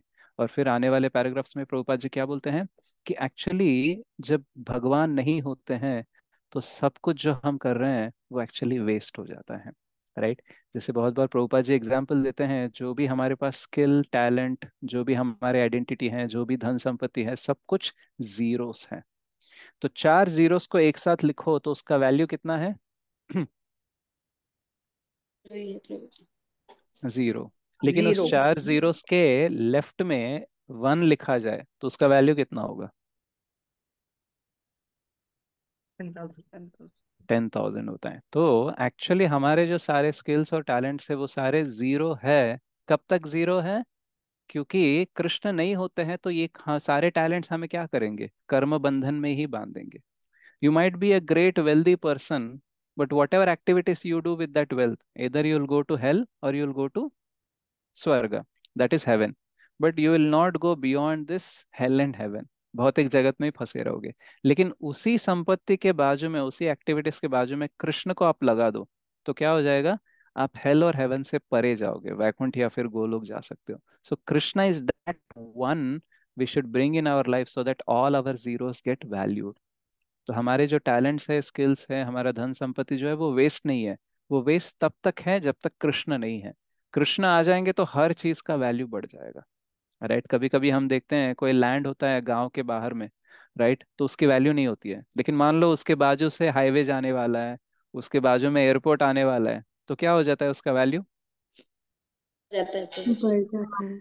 राइट। तो वो बढ़ तो जाता वैसे है। ही लैंड है ना, उसमें तो सोना नहीं उग रहा है, लेकिन उसके बाजू में कुछ आ रहा है इसलिए वैल्यू आ गए। तो वैसे ही हमारे बाजू में जब कृष्ण आ जाते हैं ना, तो हमारी वैल्यू इंक्रीज हो जाती है। और अगर नहीं होते हैं कृष्ण तो सब कुछ व्यर्थ ही है। कितना भी अच्छा काम कर रहे हो वो कर्म बंधन में ही आपको बांध देता है। तो जैसे कृष्ण आ जाते हैं तो हर चीज का इतना वैल्यू बढ़ता है कि 2.40 में बोलते हैं, नेहा विक्रम नाशोस्ति प्रत्यवायो न विद्यते स्वल्पमप्यस्य धर्मस्य त्रायते महतो भयात्। मतलब थोड़ी सी भी भक्ति कर लेते हैं तो एक्चुअली हमको बहुत सारा बेनिफिट मिलता है। 6th चैप्टर भगवद गीता में अर्जुन पूछते हैं कि मान लो कोई भक्ति योगी या फिर कोई योगी प्रोसेस पूरा कंप्लीट नहीं कर पाया भक्ति का, बीच में ही उसकी मृत्यु हो गई किसी न किसी कारणवश, वो उसका भक्ति छूट गया, तो फिर उसका फ्यूचर क्या होगा? तो कृष्ण क्या बोलते हैं, किसी को याद है उनका नेक्स्ट लाइफ क्या होता है? We'll continue from that point in the next line. हाँ, वो उसी पॉइंट से कंटिन्यू करेंगे। और उनका जन्म कहाँ पे होगा? एरिस्टोक्रेटिक फैमिली में, यानी कोई धनवान के फैमिली में होगा, या फिर भक्तों के फैमिली होगा, या फिर ऐसे फैमिली में होगा जहाँ पे उनका जर्नी आगे बढ़ सके, राइट। तो मान लो अगर हमने भक्ति नहीं की, हम बिलियनियर मिलियनियर भी हो गए, लेकिन नेक्स्ट लाइफ में हमको ह्यूमन फॉर्म ऑफ लाइफ मिलेगा नहीं मिलेगा इसकी भी गारंटी नहीं है। लेकिन मान लो हम अगर गरीब भी हैं लेकिन भक्ति है, तो नेक्स्ट लाइफ एटलीस्ट ह्यूमन का गारंटी है। तो यहाँ पे प्रभुपाद जी एक पैराग्राफ में लिखते हैं तात्पर्य में कि humble God centred person is far better than a colloquial hoax. यानी एक नॉर्मल नम्र होकर कोई जीवन जी रहा है भगवान को केंद्र बनाकर, वो किससे बेहतर है? जो आर्थिक परिस्थिति में या फिर भौतिक परिस्थिति में बहुत सारे बड़े बड़े काम कर रहा होगा लेकिन उसके जीवन में भगवान नहीं है, उससे ये बेटर है। So having God in a humble life is far better than having no God in a luxurious life. मतलब बहुत कुछ है भौतिक में लेकिन भगवान नहीं है, इधर में भौतिक स्तर पर कुछ नहीं है लेकिन भगवान है। तो कौन सा बेटर है? भगवान के साथ हम्बल जीवन या फिर भगवान के बिना लग्जरियस जीवन, कौन सा बेटर है? भगवान के साथ हम्बल जीवन। हाँ, राइट। तो द पॉइंट हियर इज कि भगवान को हमारे जीवन में लेके आना चाहिए। उससे क्या हो जाएगा? हम इस सारे कर्म बंधनों से हम मुक्त हो सकते हैं। और फिर लास्ट पैराग्राफ में प्रभुपाद जी बोलते हैं, इसके बारे में और अच्छे से जानने के लिए कौन सा बुक पढ़ना चाहिए? Nectar of instruction. Nectar of devotion, Bhakti Rasamrita Sindhu, right. तो यहाँ पे आप देखो तो प्रभुपाद जी कैसे पैरा बाई पैरा धीरे धीरे से शुद्ध भक्ति की ओर लेके आते हैं, राइट। तो लास्ट पैराग्राफ में क्या हुआ? Nectar of devotion. तो भक्ति रसामृत सिंधु उनके लिए है जो शुद्ध भक्ति करना चाहते हैं, राइट। लेकिन प्रभुपाद जी क्या कर रहे हैं? स्टार्टिंग में धीरे धीरे से इंद्र तृप्ति वाले जीवन में भी धीरे धीरे से भगवान को इंट्रोड्यूस कर रहे हैं और बोल रहे हैं कि आप ज्यादा इंटरेस्टेड हो तो आप पढ़ सकते हो। जैसे ही कोई भक्ति रसामृत सिंधु पढ़ लेगा तो फिर उसको तो समझ में आएगा, अरे ये कर्मकांड ज्ञान कांड ये सब तो बहुत ही मतलब ये भी माया ही है, इससे परे तो भक्ति करना चाहिए, शुद्ध भक्ति करना चाहिए। तो क्या होता है? ग्रेजुअली, यानी क्रमशः प्रभुपाद जी भक्ति को अंदर लेके आते हैं हमारे जीवन में, राइट। पहले क्या होता है, हमारे जीवन में कृष्ण कौन है पता ही नहीं है। बाद में हाँ कृष्ण चलो भगवान है एंड ऑल, तो यानी मान लो हमारे एक बड़ा सर्कल है, तो पहले क्या होता है, कृष्ण उस सर्कल में होते ही नहीं है। फिर धीरे धीरे से प्रभुपाद जी के बुक्स पढ़ेंगे, थोड़ा थोड़ा सा हरि नाम करेंगे ना, तो कृष्ण वो सर्कल के अंदर आ जाते हैं। तो उस सर्कल के अंदर भी बहुत सारे इंपॉर्टेंट चीजें हैं, लेकिन उसमें कृष्ण नहीं होते हैं पहले। लेकिन बाद में धीरे धीरे से क्या हो जाएगा, जो हमारे इंपॉर्टेंट चीजों का लिस्ट है उसमें कहीं बॉटम में कृष्ण आ जाते हैं। और फिर धीरे धीरे से कृष्ण का पोजीशन वो बॉटम से धीरे धीरे से नंबर 1 पोजीशन पे आ जाता है और वो केंद्र बन जाते हैं। तो ये हमारा आध्यात्मिक जीवन है। इसलिए कभी हमें किसी को फोर्स नहीं करना चाहिए ज्यादा, और कभी जल्दबाजी भी नहीं करनी चाहिए, क्योंकि किसके जीवन में कृष्ण कितना धीरे से आएंगे कितना तेजी से आएंगे वो उस व्यक्ति के ऊपर निर्भर होता है। बट हमें क्या करना चाहिए, वो जिस स्थान पर भी है उस स्थान से उसके जीवन में कृष्ण को कैसे इंट्रोड्यूस किया जाए, राइट। ये हमें प्रयास करना चाहिए। तो जैसे प्रभुपाद जी ने सब जगह से ट्राई किया, राइट। जब वो देखा कि ये जो फॉरेन डिवोटीज हैं ये बहुत ही रजोगुण में रहते हैं, इनको फुल एक्टिविटी चाहिए, इनको शांत बिठा नहीं सकते, तो एक दिन उन्होंने एक फ्लैट ट्रक देखा। यानी जो ट्रक होता है ना उसके पीछे जो फ्लैट ट्रक होता है जहाँ पे वो बड़ी बड़ी गाड़ियां लेके जाते हैं ना, तो वो देखा और वो देखकर उन्हें याद आया, मतलब उन्हें लगा कि इसके ऊपर हम जगन्नाथ रथ यात्रा कर सकते हैं।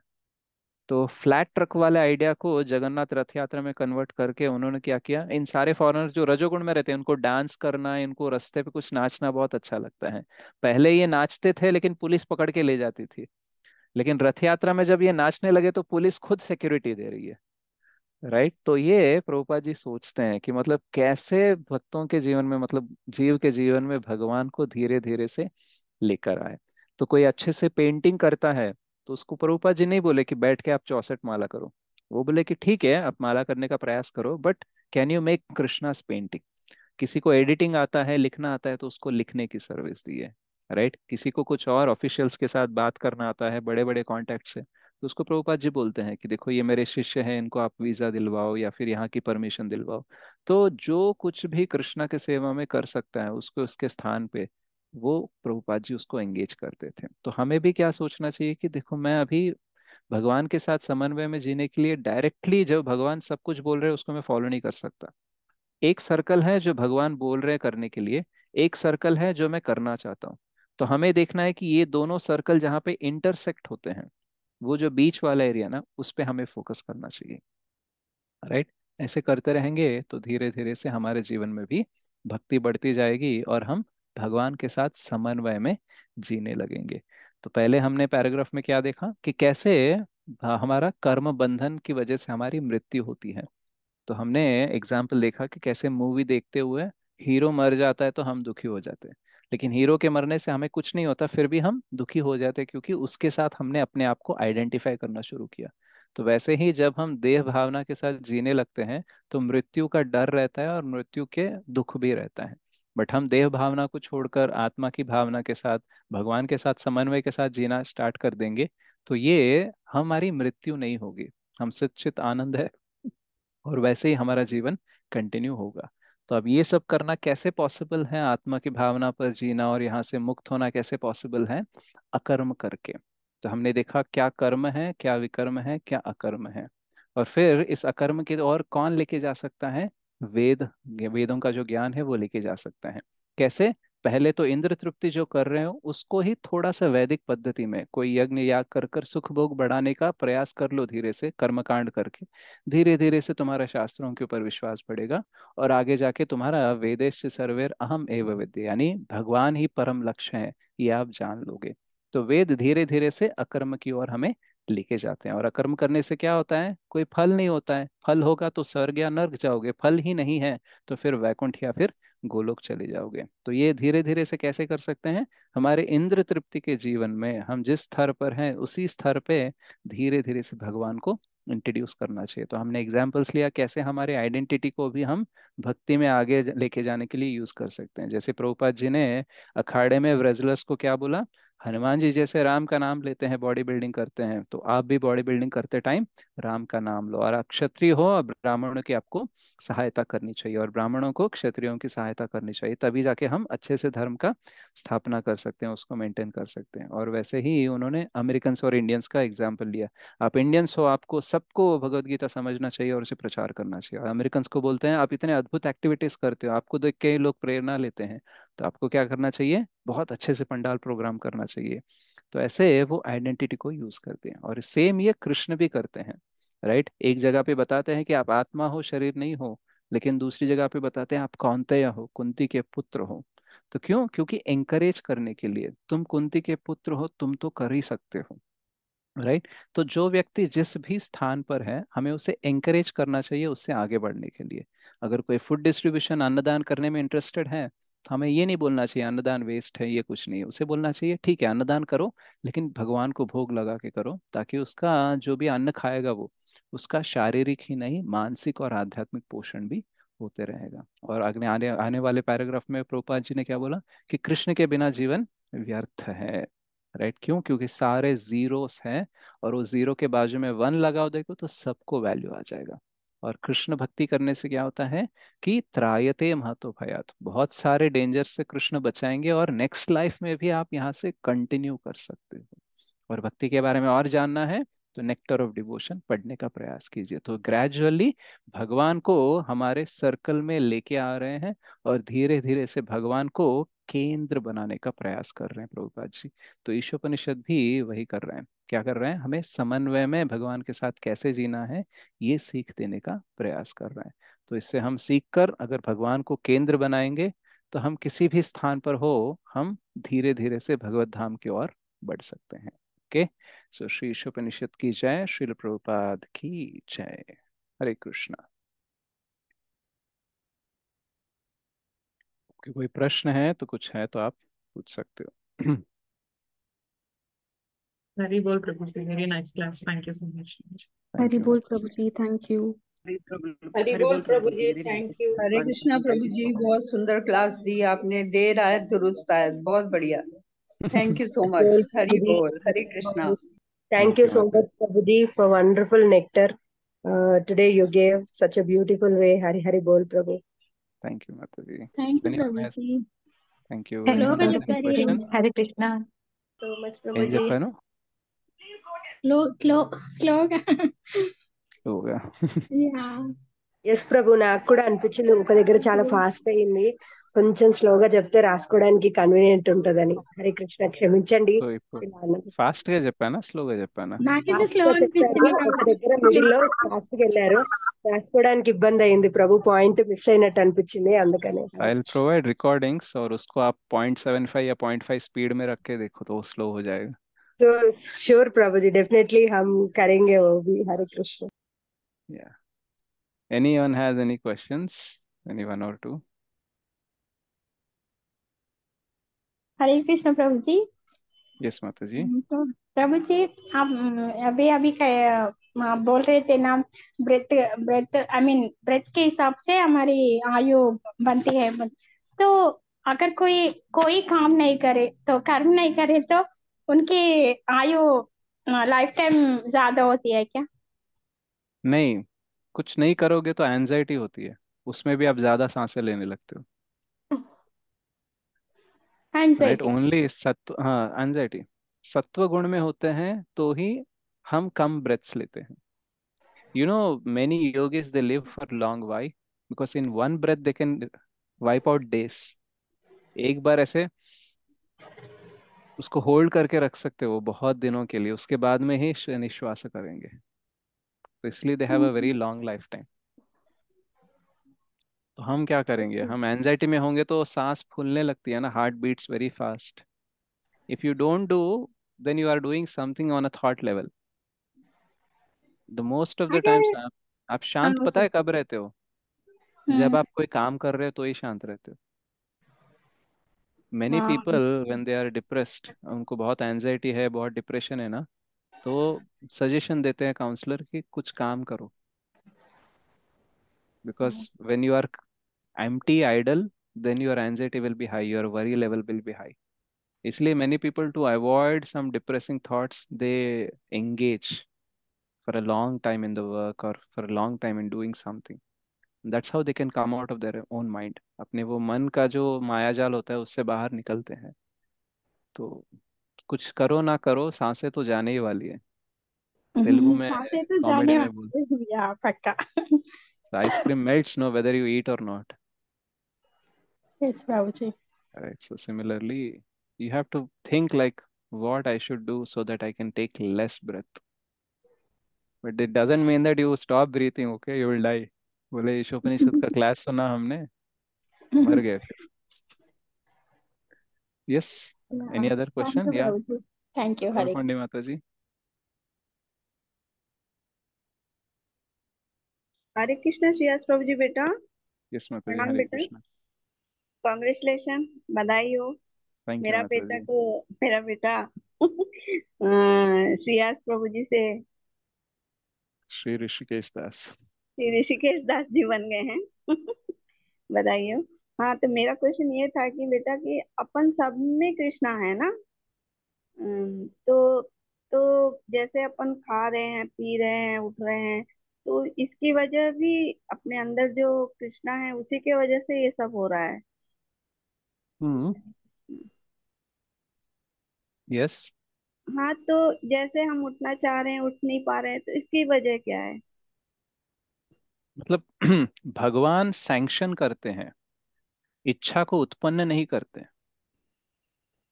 अगर आप ओके। उठना चाहते हो तो भगवान उठा सकते हैं, लेकिन उठना नहीं चाहते हो तो भगवान नहीं उठाएंगे.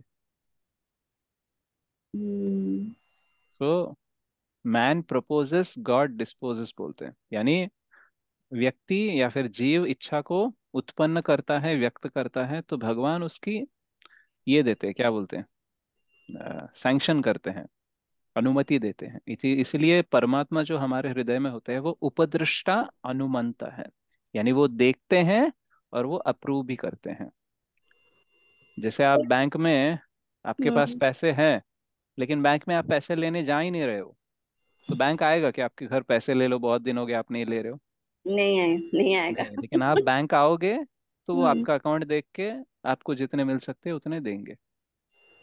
हम्म। तो ठीक है. इसका मतलब जैसे अपन उठना चाहते हैं पर उठ नहीं पा रहे हैं, तो इसकी वजह अपन ही है। हाँ, हम ही है. अगर हम्म। आपको पैरालिसिस हो गया तो आप उठना भी चाहोगे तो नहीं उठ सकते हो, नहीं तो उठ उसका पाएंगे। रीजन आप नहीं हो, लेकिन उसका भी रीजन आप हो, क्योंकि आपके कर्म के हिसाब से ही आपको हर चीज पैरालिसिस आना था. तो फिर आप आ गए हो. तो हम रीजन है, लेकिन we are not the soul reason. यानी हम अकेले ही कारण नहीं है, बट मेजर हमारा होता है हाथ. ओके. धन्यवाद। धन्यवाद बेटा श्रेयस। यस, हरे पंपा पॉल माता जी. हरे कृष्णा प्रभु जी। हरे अभी कृष्णा माता जैसा ना नवरात्रि है और हाल ही में गणेश चतुर्थी गया, तो हम लोग जब प्रसाद चढ़ाते हैं, हम अभी कृष्ण कृष्ण कॉन्शियस में है, तो हम ये प्रसाद हम भगवान को कैसे चढ़ाएंगे? गणेश भगवान को पहले कृष्ण भगवान को चढ़ा के फिर उनको चढ़ाना है, या डायरेक्टली गणेश को चढ़ाने से भी कृष्ण भगवान को प्राप्त होंगे, ये हम पूछ रहे हैं। नहीं, हम एक्चुअली गुरु परंपरा के थ्रू प्रसाद चढ़ाते हैं ना. तो जैसे अगर आप किसी गुरु के प्रति समर्पित हो तो पहले गुरु का मंत्र, फिर प्रभुपाद जी का प्रणति मंत्र, फिर महाप्रभु का प्रणति मंत्र, फिर कृष्ण का मंत्र. तो ये करके हम भोग ऑफर करते हैं. तो हम किसके थ्रू जा रहे हैं? गुरु परंपरा के थ्रू जा रहे हैं. तो गणेश जी भी भक्त है, लेकिन हम उनके परंपरा में वहां पे नहीं भोग चढ़ा रहे ना. इसलिए हमें क्या करना चाहिए? नॉर्मल जैसे आप भोग लगाते हो रेगुलरली, वैसे ही भोग लगाना चाहिए और उसको गणेश जी को देना चाहिए. जैसे मतलब आप वो जो हम कृष्ण भगवान को लगाए हैं उसी को ले जाके हम गणेश गणेश जी भगवान। को दे सकते हो, या ओके पहले गणेश जी को देना चाहिए. यानी हमें लेने से पहले भी उनको देना चाहिए. Okay okay right. ओके। अभी गोवर्धन इको विलेज में जो जगह हमारी है इस्कॉन की, तो वहाँ पे गणेश जी पहले से थे. मतलब एक छोटा सा टेम्पल है. तो वहाँ पे रोज क्या होता है, वहाँ पे राधा वृंदावन चंद्र को भोग लगने के बाद उसको डायरेक्टली लेके आके गणेश जी के पास देते हैं. ठीक है? तो हरे ऐसे. Krishna. Hare Krishna. Thank you, I had this doubt from long back. अरे पहले ही थैंक यू। पूछ लेते. या जैसे अभी हमारे घर में कोई वैष्णव आते हैं, तो पहले हम उनको ही प्रसाद देते हैं ना।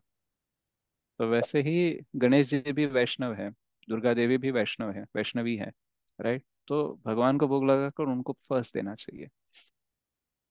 ओके। हरे कृष्णा प्रभु जी, अभी आपकी दीक्षा हुई क्या? यस माता जी, अक्टूबर 2 को हुई है। बहुत बहुत बधाई आपको। थैंक यू माता जी। हरी हरी भगवान बोल आपकी प्रभु। भक्ति में आपको खूब आगे बढ़ाए। थैंक यू हरे माता कृष्णा। जी, हरे कृष्णा। हरे कृष्ण प्रभु जी, दंडवत प्रणाम। धन्यवाद, प्रणाम माता जी। हमारे घर में तो प्रभु जी अभी डेथ हुई है, यानी एक्सपायर हुआ है लड़का। तो मेरा मन नहीं क्या इसमें लग नहीं रहा है भक्ति में, यानी जब में कहीं भी जाओ तो वही वही विचार आ रहे हैं। हम्म। 8 दिन हो गए इस बात पे। ओके। तो आपका हाँ। मन नहीं लग रहा है भक्ति में?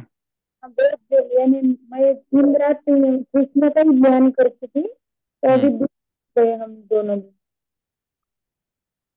तो थोड़ा सा समय लगेगा, बट आप ऐसे ही क्लासेस सुनते रहिए, जप करने का प्रयास कीजिए, प्रभुपाद जी के बुक्स पढ़ने का प्रयास कीजिए। तो जैसे घाव पे मलहम लगाने से एकदम से घाव कम नहीं हो जाता ना, उसको भी समय लगता है। तो ये जो हम्म। भक्ति है, आप लगाते रहिए, धीरे धीरे से कम हो जाएगा। जैसे आप अगर आपका हाथ फ्रैक्चर हो जाता है, उसको 3-4 हफ्ते तो लगेंगे ही ना जुड़ने के लिए। हाँ। तो उस टाइम पे आपका हाथ दर्द होगा, तो आप अच्छे से पढ़ाई नहीं कर पाओगे, अच्छे से भक्ति नहीं कर पाओगे। होता है ना बच्चों के साथ भी, अगर उनको बहुत बुखार आ जाए तो वो पढ़ नहीं पाते। इसका मतलब ये नहीं है कि उनको पढ़ाई करना नहीं है, लेकिन शारीरिक अवस्था ऐसी है कि वो कर नहीं पा रहे। तो सिमिलरली जब हमसे कोई दूर हो जाता है, तो हमारी मानसिक अवस्था कुछ बिगड़ जाती है, उसकी वजह से मन नहीं लगता है। बट हाँ। ठीक है, प्रयास करना चाहिए, क्योंकि अगर हम प्रयास नहीं करेंगे तो और ज़्यादा दुखी होने का अवसर मिलेगा हमें। तो बराबर। इसलिए थोड़ा सा एंगेजमेंट रखिए, धीरे धीरे से कम हो जाएगा। हरे कृष्ण। ऐसे हम दुखी होने से, रोने से, या फिर कृष्ण को दूर रखने से, कृष्ण पे मन ना लगाने से कोई ज़्यादा फायदा तो होने वाला है नहीं। तो ये आप धीरे धीरे से समझ जाओगे, तो दैट्स फाइन। अगर आप अभी नहीं मन लगा पा रहे हो, तो ये कोई दुख वाली बात नहीं है, ये नेचुरल है। हाँ, बराबर। ठीक है, तो आप करते रहिए प्रयास, क्योंकि भगवान जब आप अच्छे थे, सब कुछ अच्छा चल रहा था, तब 16 माला कर रहे थे। और अभी 2 माला कर रहे हो ना, तो ये हाँ। =16 हो जाता है। हाँ प्रभु जी, वो तो ही होगा। हाँ, क्योंकि आपका पता है कृष्ण को कि आप नहीं कर पाए हो, बहुत मुश्किल है, लेकिन फिर भी करने का प्रयास कर रहे हो, तो आपको फुल मार्क्स मिलेंगे। इसलिए प्रयास करते रहो, बाकी भगवान देख लेंगे आराम से। ओके। हाँ, हरे कृष्ण। हरे कृष्ण माता जी। प्रभु जी, ये सेशंस एवरी फ्राइडे है regularly? Every Friday 12 PM is the suppose time, but कभी कभी मैं ट्रैवल करता हूँ, या फिर कभी कोई और प्रोग्राम आ जाता है, तो I am postponing it. Otherwise Friday 12 PM। Okay. Okay. So any other question?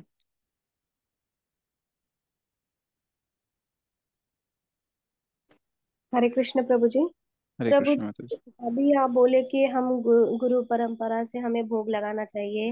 हम्म। पहले गुरु के लिए श्लोक बोलते हैं, फिर बाद में गुरु मंत्र बोलते हैं, फिर बाद में श्रील प्रभुपाद के। ये थोड़ा आप हमको भेज दीजिए ना प्रभु जी, चैट बॉक्स में, या फिर पर्सनली कुछ भेज दीजिए, हम इसमें भी भेज दें?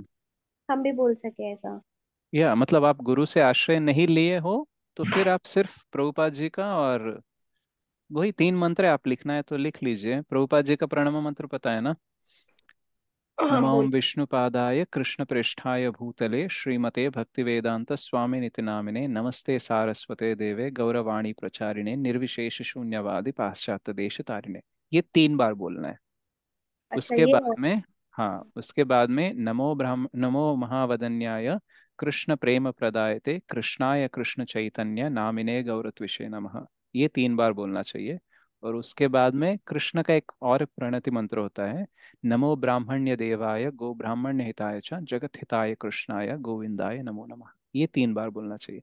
और उसके बाद में आप हरे कृष्ण महामंत्र भी 3 बार बोल सकते हो। Then it's done. अगर आप किसी गुरु का आश्रय ले चुके हो, तो गुरु प्रणव मंत्र पहले बोलना चाहिए 3 बार, उसके बाद में प्रभुपाद जी का प्रणति मंत्र। सिंपल है, बस यही है। ऐसे करके आप भोग लगा सकते हो। Okay. Okay Prabhu ji, thank you. Hare Krishna. Okay much.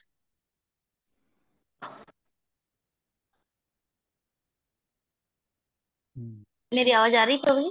Yes Mata जी बोलिए।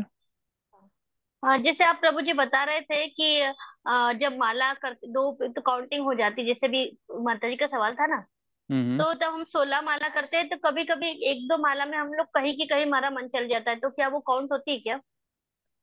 नहीं, एक्चुअली हम जो 16 करते हैं ना, 16 में 16 इधर उधर होते रहते हैं, बस 2 इधर उधर हुआ है वो हमको जान पाते हैं, बाकी गए हैं या नहीं गए वो जान भी नहीं पाते।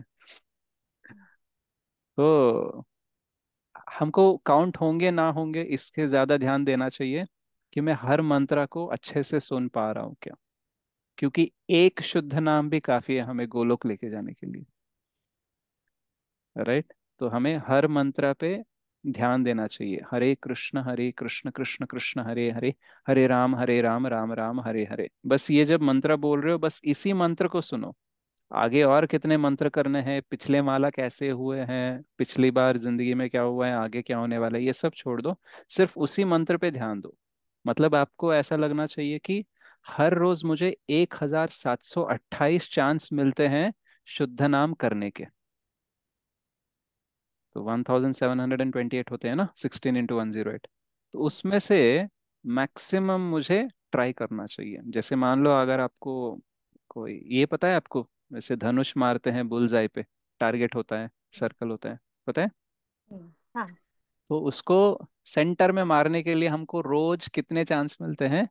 1728 मिलते हैं।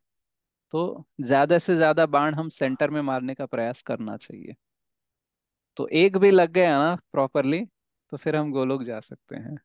तो मतलब मान लो कि हम कितने सालों से कर रहे हैं और कुछ लगा नहीं होगा एक बार भी। ओलंपिक्स में पता है, एक बाण मारते हैं उनको गोल्ड मेडल मिल जाता है। मिलता है कि नहीं मिलता है? होता है।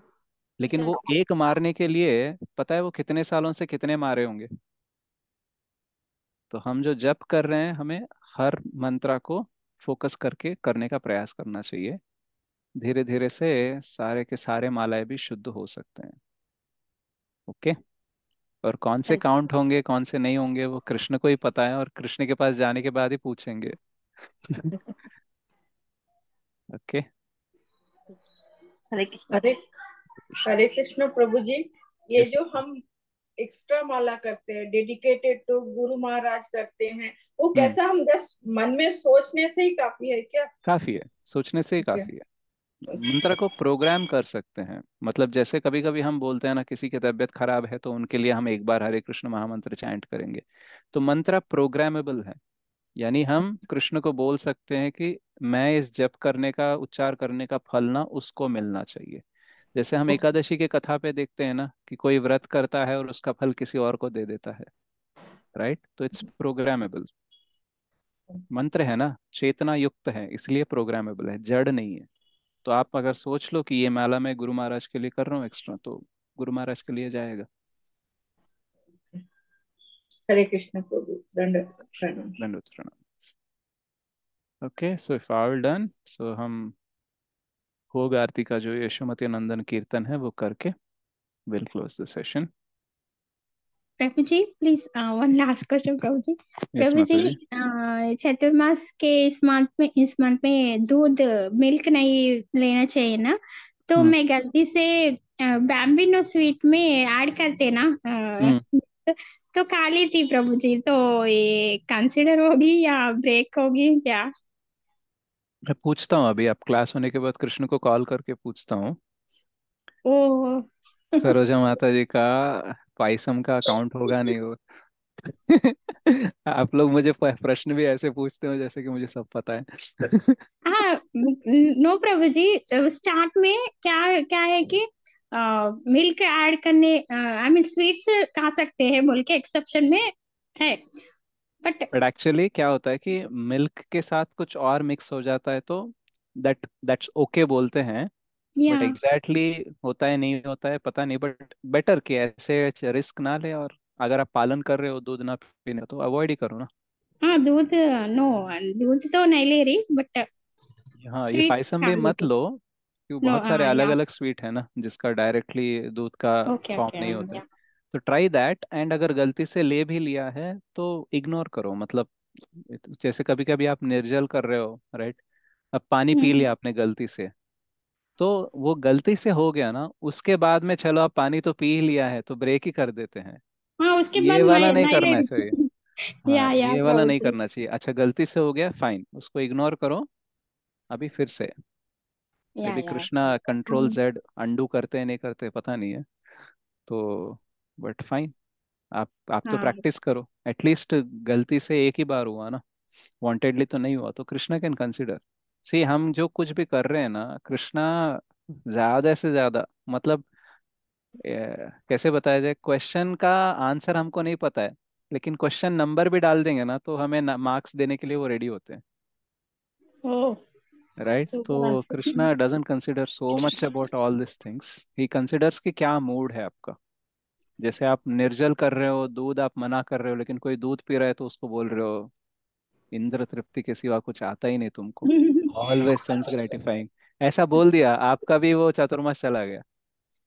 चला गया, मुंह से चला गया, राइट। हाँ, क्योंकि मूड नहीं है ना। मूड आपका क्या है कि you want to prove that you are a great devotee, then you are not a devotee. But अरे कृष्णा गलती से मैंने पी लिया, अभी क्या करूँ? तो फिर Krishna will say like it's okay, छोड़ दो उसको, ज्यादा don't think much about it. Okay, yes Prabhu. या आगे मूड से। Is important. या hmm, thank you Prabhu ji, thank you, Hare thank you Krishna. Mataji. So will sing Yashomati नंदन मुखं करोति वाचालं पंगुं लंघयति गिरिं यत्कृपातमहं वन्दे श्रीगुरुं दीनतारिणं परमानन्दमाधवं श्रीचैतन्येश्वरम्। So this song is written by Srila Bhaktivinoda Thakura. ये बंगाली में है और ये भोग आरती यानी 12:30 को ऑलमोस्ट सारे इस्कॉन टेम्पल्स में इसको गाते हैं। यशोमती नंदन ब्रजवर नागर,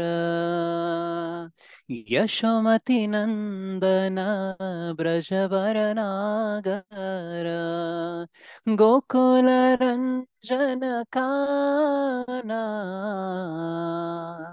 गोकुल रंजन काना, गोपी पराणधन मदन मनोहर, गोपी पराणधन मदन मनोहर, कालिया दमन विधाना, कालिया दमन विधाना,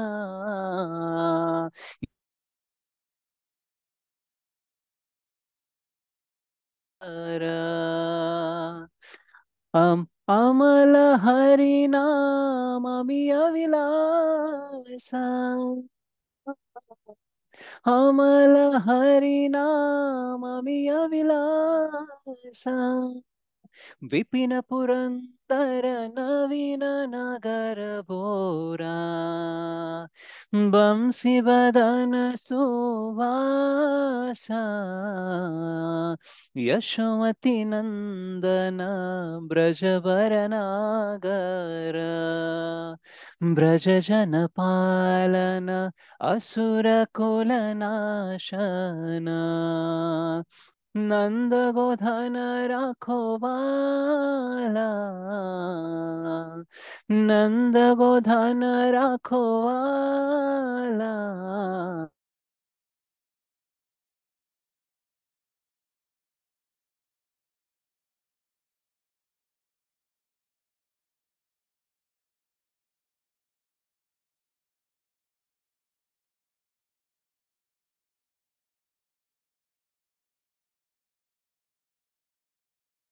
सुंदर नंद गोपाला,